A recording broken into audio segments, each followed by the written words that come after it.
This is the Middle Country Public Library podcast. Hello and welcome. I'm Sal DiVincenzo here in the studio with my fabulous colleagues, Sarah Fade. Hello. Nicole Rambo. Hello. How is everyone doing this week? Great. So we're going to jump right in. We have some interesting things to talk about, hopefully exciting and educational and entertaining things to keep you here on the channel and to keep you watching for at least 30 seconds. Yes, everybody, we can all hang out for 30 seconds. No, I'm kidding. No, but we do appreciate you watching. And look, we didn't sing in the last episode. I meant to sing. Oh yes. Well, yeah. Sorry, will that keep you here for 30 seconds? Yes. Maybe that's what we should do. We should have you sing the first 30 seconds because people will stay for that. Yeah. Yes. But we have an opportunity to do it in this episode, Sarah. Yes, because you are doing some sort of music things. Yes. Oh boy. So look, if you are watching on YouTube, we'd greatly appreciate a subscribe. Where our numbers are going up and we appreciate that. So please hit the subscribe button. We'd greatly appreciate it. I keep saying that over and over again because we are appreciative. Anyway, Nicole, Okay. Nicole, I'm stuck in a loop here. Why did you go first? What do you have for this week? Okay, so once again, Sarah and I are co-hosting. Oh, great. Which is what we do. Nice. So we did pick a similar topic, and again, Sarah picked it. But I'm going to go first this time. All right. So it is movies that are about music or music making, right? Am I saying this right? Yes. And Sarah specifically, when I asked her what she was doing, and she told me, she said, that I like. And I was like, oh, movies about music? And she's like, yeah, that I like. And she said that multiple times. That was the caveat to this. So not just any movies, the ones that Sarah likes. Mm-hmm. So these are ones that I like as well. Okay. And these are skewing towards the younger crowd, whereas Sarah's obviously is more for adults. Okay. But these can be enjoyed by adults as well. Very good. Yeah. Sure. Very good. So the first one is Mr. Holland's Opus. Never seen it. Really? Never seen it. Really? Oh, it's No. great. It. So I would like it, yeah. Yeah, it was came out in 1997, and I went on Common Sense Media, which I've talked about before plenty of times, and kind of looked to see what they say about the movie because, like, what I We appreciate remember. that, yes. So they're saying it's for 10 and up. Okay. Which I think is appropriate, and so it is about so Richard Dreyfuss plays Glenn Holland, a young aspiring composer and musician who takes a position teaching a high school music class in hopes of saving enough money to play as a career. And then they have a baby who was born deaf, and this was like a huge blow to him. He can't like hear the music that like his dad and like kind of their relationship. It was such a wonderful movie. It was so good. Yeah. And then it says eventually Holland comes around, acknowledging his faults and makes amends by designing a concert that both hearing and non-hearing audience members can enjoy. It's Is that based on a true story? Cry thinking about it. No. No. Okay. No. Is that a Disney movie? Is it Touchstone? Maybe it's Disney by way of another movie company. Right. It doesn't say it on here. I'm not Okay, sure. that's all right. It feels like it is. It's, yeah. The second movie is one of my all-time favorite movies ever. What is this? That Thing You Do. I agree. I know, I because concur. it's a good movie. A fantastic Doing movie. That thing you do. Oh, it's so good. You ever seen it? I have that soundtrack too. Really? You've never seen that? No, see that? That's Yeah. with Tom Hanks. Yeah. It's really, really We should good. do. You know what we haven't done in ages is a movie chat. Yeah, we could do this. We I should do don't that know, one because I for don't me. want Sarah. Getting angry at us. I don't want to hear her opinion. I want to enjoy it forever. I might really like it too. I'm not taking the chance. Yeah, we don't want to do that. Statistically, you're not going to. Yes. I'm gonna watch it now. Okay. But it is a great movie. Again, Common Sense Media says 10 and up. And it's a 60s movie. So in 1964, Guy Patterson worked at his father's appliance store until a freak accident sidelines a local quartet's drummer. Then Guy's secret passion for jazz and percussion blooms, and he turns the dull ballad That Thing You Do into a pop hit. He and the other guys in the Wonders or the Oneaters. Oneaters, that's right, yeah.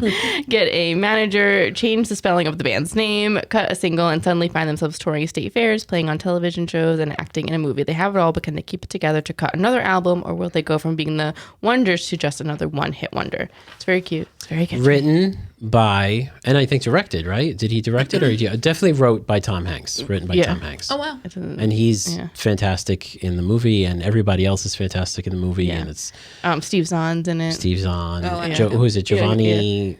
Giovanni Ribisi? Yeah. That's a good cast. Liv Tyler. Liv Tyler. Oh yeah, she's good in this movie. I like it. Yes. Okay. Good. Well, Common Sense is 10 up. Yes. No, she's sweet. She's sweet. In the movie. She's sweet. In the No, movie. it's a good movie. Yeah. This one I haven't seen, but it is a Common Sense selection for teens. So, and this one's called Sing Street, and this is for ages. Yeah, it does look. And when I read it, I was like, oh, that sounds good. Ages 13 and up. This came out in 2016, so it's a little bit more recent. Mm-hmm. And it says, in Sing Street, life as he knows it is about to change for Connor, a 15-year-old Irish teen living in 1980s Dublin with a stoner older brother and a studious sister, parents who can no longer contain their disdain for each other. Sounds right. Perfect. The economy is in dire straits, and neither mom nor dad has a job that can sustain the family's upper middle class lifestyle. So Connor is transferred to a rough and tumble school run by the Christian Brothers, where a walk through the courtyard can mean a punch to the head, and where there's a foreboding sense of the end of the road. Thank heavens for music, to which Connor escapes regularly with his guitar and songs. So All it's right. about that. And like I said, it was the pick for the Common Sense selection, and it's ages 13 and up. And last two, School of Rock, which another one I Which we've really seen, yes, like. I've Yes, seen, you've yeah. seen that one. Yeah. Yes. This goes out in 2003. This is for ages 11 and up. Great. It's with I know, right? It's crazy. Yeah. Jack Black. He is like a kind of a loser, like musician, and his roommate is a teacher who gets called in to be a sub, and he kind of picks up the phone call instead, and he goes and starts subbing at the school, and then he makes a little band with all the students, and they're very good and very funny. It's a great movie. This is ages 11 and up. And then for our older teens who like Jack Black, that might be the Jack Black you're used to, with, Yes. you know. But he also has another movie. This is for 16 and up, so this is for our older Is this teens. Tenacious D? Tenacious D and the Pick of Destiny. This came out in 2006. I remember seeing it. I enjoyed it. It was funny. Yeah.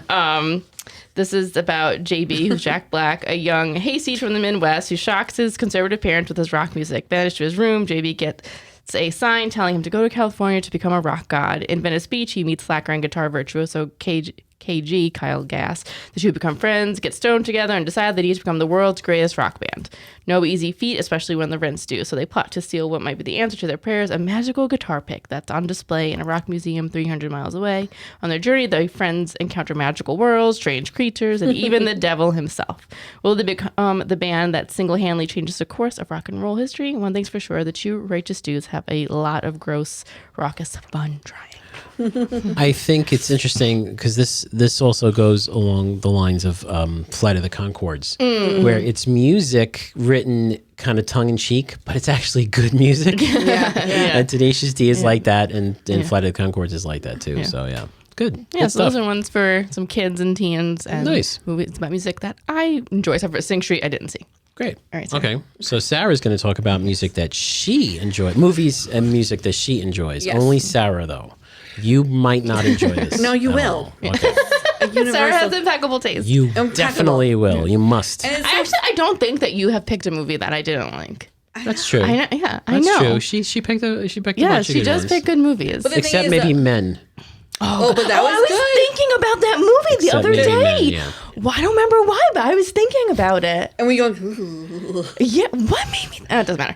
But yes, I was But thinking it will about it. stay with you and you'll think Yes, about it. yeah. Yes. It will definitely stay with me. Yeah. All right. Absolutely. So, okay. So one of the movies that I particularly like is called High Fidelity. Okay. Very right. nice. Yes. Music obsessed record store manager John Cusack, also Jack Black is in this. Oh, okay. Yeah.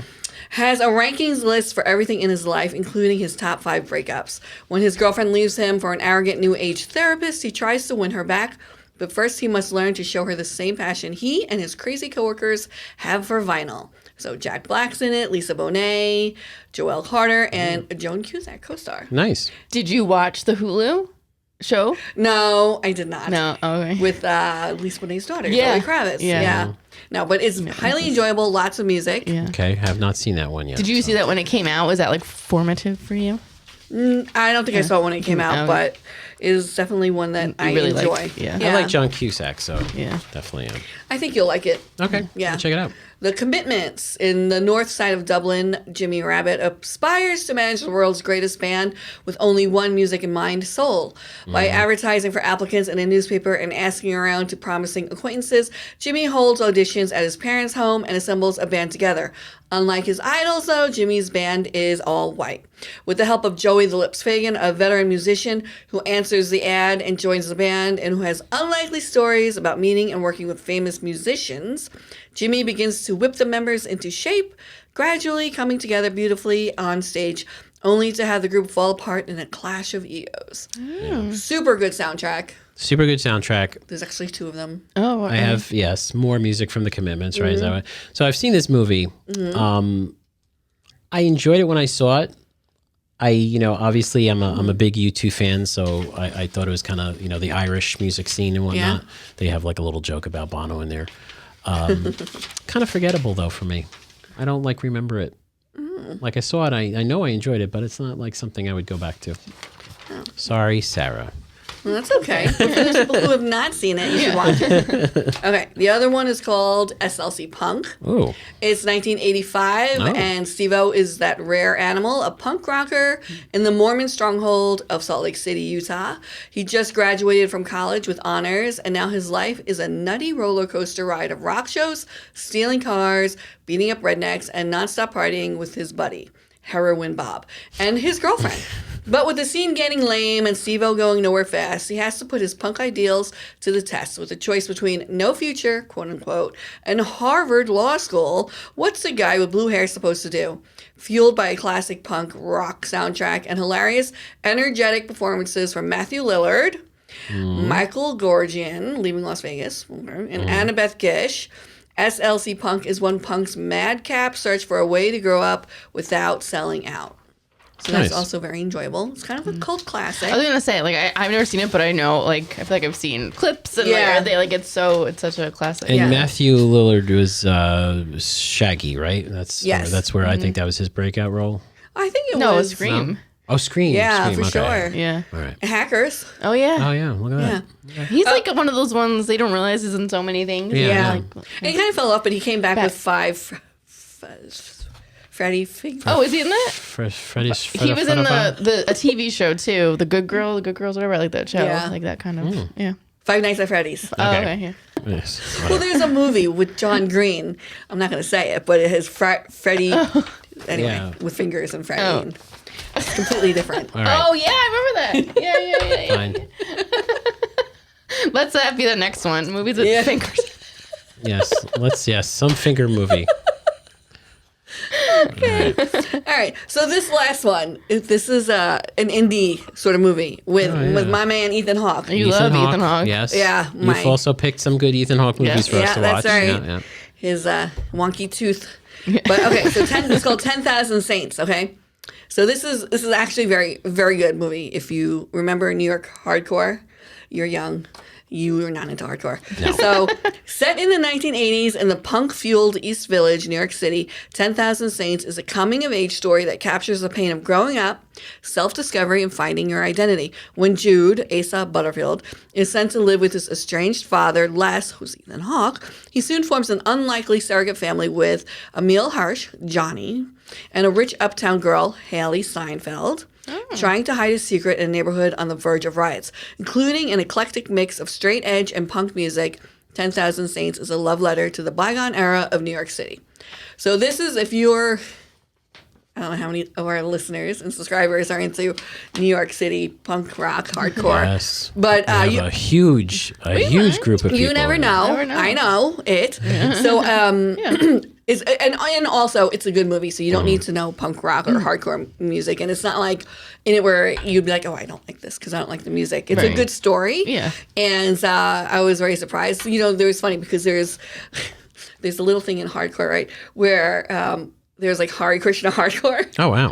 And you wouldn't think, but it's anyway. Cool. It's in here. All right, neat. Ethan Hawke too. Yeah. Got Ethan So Hawke. those are my picks. But it's funny because I was thinking there's a movie, and I have to think of it. I'll put it in the notes. But it's really good. It was about an Aborigine all-girl group. Oh, cool. Yeah. I feel like I've definitely. Yeah, and that's a really good movie too. Mm-hmm. And yes. Yes. But it's like in the 60s, so it reminded me when you said the thing you do. Oh, yeah. Because it's kind of like that, but it's like Australian. Cool. And they like tour, and there's like one girl who's better than the other girls. Oh, cool. And, Yeah, like, yeah. But it's very good. Nice. Put that in there. Yeah. Cool. Thank you very much, Sarah. And thank you all for sticking with us if you did. And if you did, hit the like button because we like that. And hit subscribe. So this way we can build up our audience here on the YouTubes. So if you want to listen to older episodes or read our show notes, visit our website, mcplpodcast.com. And if Sarah updates the blog, I do update the blog. it is blog.mcplpodcast.com. I know you do. I'm being silly. I'm being a scutch. So, definitely do that, and you'll get some more additional information about what we talk about here on the show. So, thank you so much for. I don't know if I do all that, but I update it. Yeah, I don't know about additional. Maybe a redacted Yes, version. Exactly. Nicole said. Yeah. It's all Horoscope. good. Sarah said. It's all, yes. Horror. So thank you so much for being with us this week. For Sarah Fade and Nicole Rambo, I'm Sal DiVincenzo. We'll see you on the next show.